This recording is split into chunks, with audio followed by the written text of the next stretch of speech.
আজকে একটা ফলের চাটনি বানাবো, এজন্য নিয়েছি কিছুটা খেজুর, আনারস, আমসত্ত্ব, আলু বোখরা, চাল কুমড়া মুরব্বা আর কিশমিশ, সাথে কিছুটা লবঙ্গও নিয়েছি। এবার আমি গোটা মশলা নিয়েছি মৌরি, জিরা, ধনিয়া, একটা শুকনো লঙ্কাকে একটু কেটে নিয়েছি, আর নিয়েছি 1 চা চামচ পরিমাণে 5 ফোড়নের গুঁড়ো।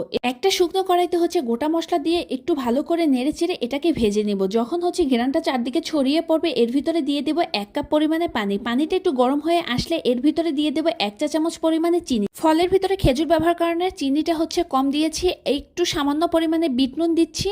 পানিটা ফুটে উঠলে একে একে সব ফলগুলো দিয়ে দেবো। আপনারা চাইলে যে কোনো ফল ব্যবহার করতে পারেন। খেজুর দিয়ে দিচ্ছি, আলু বোখরা, আনারস, এই ফলগুলো দিয়ে আমি কিছুক্ষণ নেড়ে চেড়ে এটাকে একটু সিদ্ধ করে নেব। যেহেতু এগুলো সিদ্ধ হতে একটু সময় লাগে, আমি 3 মিনিটের মতো ঢাকনা দিয়ে ঢেকে দিব। এর আগে আমি কিছুটা পরিমাণে লবঙ্গ ব্যবহার করেছি একটু অ্যারোমার জন্য। আর এটা সিদ্ধ হয়ে আসলে আমি এর ভিতরে আমসত্ত্ব আর কিশমিশটা দিয়ে দিচ্ছি, আর লাস্টে দিয়ে দিচ্ছি কিছুটা পরিমাণে চাল কুমড়োর মোরব্বা।